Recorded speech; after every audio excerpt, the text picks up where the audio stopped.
You know, it's a premium. Are you surprised?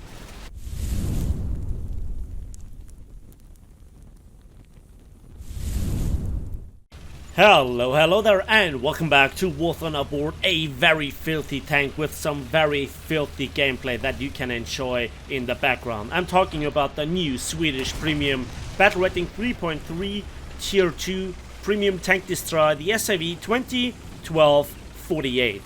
And this meme machine is absolutely crazy, and I want to talk you through why, and while objectively I am against this tank at this tier, at this battle rating, and why I can expect it to be up tiered and up BR'd in the future.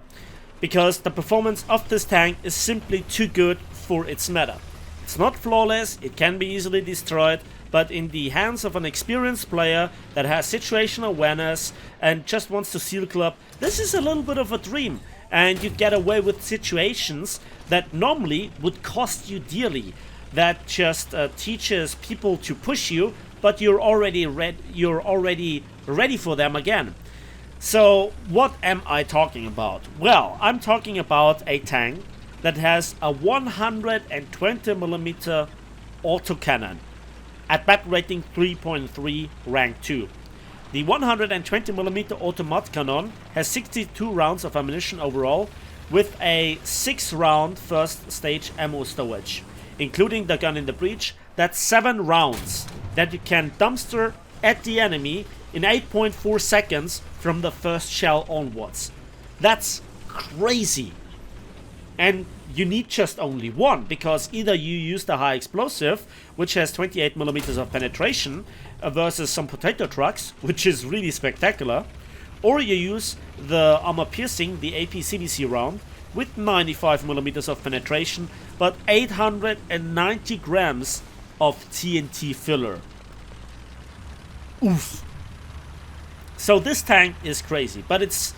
You know what? Let's just make a mini review here. So let's begin with the armor, and we have 30mm at best. And that is just the lower plate and the middle plate. The upper hull next to the gun and around the gun, and also the side and rear and upper plating is all 15mm, with the deck plating being 10mm. Apart next to the gun breech is open top, and 2 of your 3 crew members are in the open. Easy target for artillery strike, machine guns, rocket attacks, bombs from aircraft, and also obviously gunfire from, I guess, any other tank. You rarely get away with getting shot undamaged. But then there is also the mobility. The mobility is really nice as well. A 400 horsepower engine for a 20-ton tank with a top speed of 48 km per hour and in reverse even 19 still. That is nimble, that is quick. Yes, in a straight line on a paved road, and especially downhill, it is a bit restricted. It has definitely the feel to it that it could go faster in terms of engine power, but 20 horsepower per ton is really good. Is really good. Now let's talk about the gun. Again, 120mm. How's the handling of it? Does it have really bad gun handling? Is it unpractical to get on target? No, not really, because you can traverse it 15 degrees to the left and to the right. You have 10 degrees of gun depression, 25 degrees of gun elevation, but more importantly, 15 degrees per second targeting speed or gun traverse speed, and also 5 degrees per second on the vertical gun elevation speed. That's really good gun handling. A lot of tank destroyers would love to have this at higher battle rating. And then there is the reload. You miss the first and the second shot, doesn't matter. Doesn't really matter. And so you even can get away with firing on the move. So let's take it slow here. I pushed my luck. Let's hide behind this house. House says no and disappears. What? Okay, let's move on then. And so this gameplay here on Kursk told you everything. The tank is crazy mobile, the tank has some crazy firepower, it lets you get away with stuff that you shouldn't be taught at this battle rating this way. It's absolutely wrong, right? So do I recommend it? Yes, absolutely, it's a fantastic premium. Is it overpowered? Absolutely. Is it imbalanced? Yep, check. So why do you recommend them? Well, I think we are long past the line where we have historical accuracy and where we have balance. Only Gaijin can manage that. We have nor the one, neither the other. So, you know, just celebrate the downfall of Gaijin's project called War Thunder with a big bang. And quite a lot of big bangs in quick succession. Obviously, I'm exaggerating. War Thunder isn't dying anytime soon, as long as Gaijin is bringing out, premiums like this, new tech trees, new content overall. You know, yes, I get it, but I'd love to see it in a functional gameplay. You know, on good maps. I rarely get this these days. But you know, I went a bit off target, or a bit off topic rather. So, what is this tank comparable with? Well, to be honest, aside from the 1.2 second reload with some other tanks as well. Yes, we have quite nimble and mobile tanks. Yes, we have tanks that lack the armor but have really good firepower. And yes, most APAG shots one shot.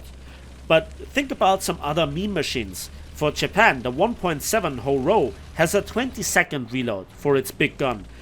The Soviet 3.0 Su-122, 18.2 seconds, and even the German famous 2.0 Sturmpanzer with its 15cm gun has 15 seconds reload. But look at this, what I can do with this tank right now. That is game breaking, because I am playing hyper aggressive here. I'm taking no prisoners. I see tanks left, right and center, and I'm actively going after them. Boom, first shot. It's not just that the tank is dead, it completely disintegrates, it just disappears, it explodes very, very nicely. Damaging engine shot. Do I have a long reload? No, I just move a little bit. One into the turret, second one, third one. Booyah! So balanced, man. Does the one shot count? No, but if it connects, booyah, boom, dead. And you still can track enemies, you still can disable them. Yes, it's absolutely helpless versus aircraft. It has no machine gun.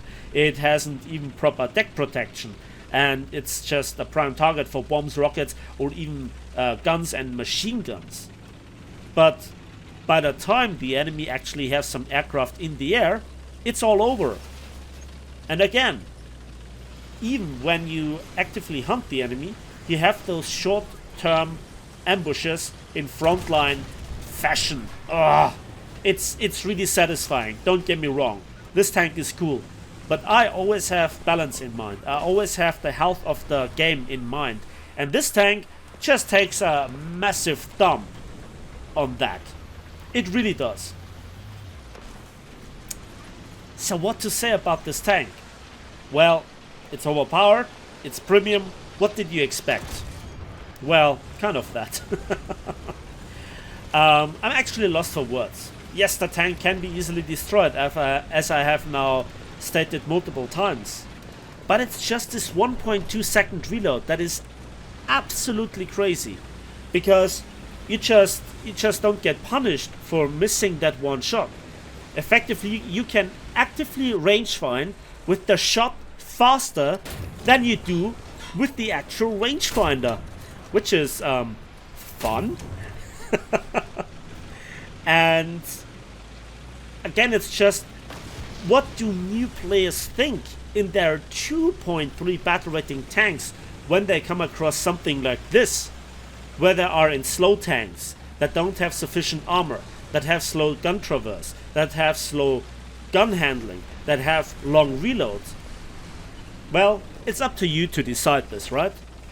Now, the one thing that I really do here with this video is to effectively advertise the cells of this tank, because it's crazy good and it's actually also a quite nice premium. The only downside that I can find to it is that currently there is nothing to research within the Swedish ground tech tree. Aside from this tank, there's also the second premium Stridswagen 103-0, which deserves an entire video on by itself, right? So, like with the Pyramirski, I expect this thing to see rank 3 at least. And that would give it a bit more value, make no mistake. Because then you can effectively even research up to rank 5. And you know, this tank is fun. This tank has very good performance, as you could see. And yeah, what about the civil line and the RP modifiers to finish off the discussion with some numbers? Well, 1.2 times 2.0 for the civil lines, which is close to the 1.4 times 2.0 maximum modifier for civil lines. So in terms of tanks, this is not far off from the maximum civil line income. And if you consider it, how many kills you get, how quick it is, how good the performance is, you know, you rack up the kills and the capture points and the wins, I would say. And at this very moment, before the Swedish tech tree gets implemented, you have 3 spawns. You buy this thing, you put it in your lineup, and you have 3 times this tank as free spawns in arcade and even in realistic. What about the RP then? Well, the modifier is 1.3. Now, that is not really spectacular. The Stridswagen 103 has 2.02. But, you know, again, for this tier, it's alright. And so, I think it's adequate for the battle rating. If you look at, for example, a German Panzerkampfwagen 3N, it has a 1.24 modifier for RP, but only 1.0 times 2.0 for civil lines. And you know, that's also a shell spamming machine, but not as crazy as this even. So yeah, there you have the tank, the SAV 2012-48. And now something a little bit different. Now you have seen the performance, the capabilities of this tank. You know that this is out there for quite some weeks and maybe even a month, I don't know. What do you think about this tank? Do you think that this is the future of War Thunder? Do you think that this is good for the game? Would you buy it or have you bought it? How is your gaming result? Do you agree with me, or do you think this tank is trash and bad and you can't kill everything that you're looking at? Or do you agree with me in my statement that this is probably top tier tank feeling at low battle rating? This is what really interests me in your opinion. And now I just wanted to finish off with 2 scenes. The first one is this. I went back from the enemy spawn because I thought we had them on the back foot, and so I just wanted to quickly finish the game. And then this guy comes along and he actually takes out my gunner. But look at the reverse speed before he can do anything, and his slow turret traverse. Well, this happened, and I whiffed now the first, the second and the third shot, and only the 4th shot sealed the deal.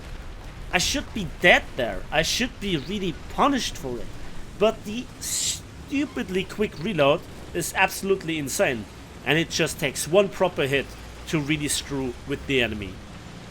I haven't even tried out the high explosive, but why would you if you can get off shells and shots like these? And that's it for 8 kills. You know what? Let's have a quick look at the post-battle results. Because what do all the numbers even mean? If you get a lot of kills, you win premium account and, you know, the heavy metal hero and the survivor award, ending up at 82,000 civil lines and 7,500 RP. Without actually researching anything, because then it would be higher, with all the awards nearly being a quarter of the total civil line income and easily securing first place. It is a fun tank, it's crazy good, and this is why it shouldn't be sold as a premium at that rank, but even more importantly, at this battle rating. That's it for me today. Thanks for watching, thanks for listening. Please give this video a like with it, subscribe if you want to see more. Again, let me know in the comment section what you think about this tank and my statement about it. And as usual, we will see each other on the waves, in the skies, and on the battlefields of War Thunder.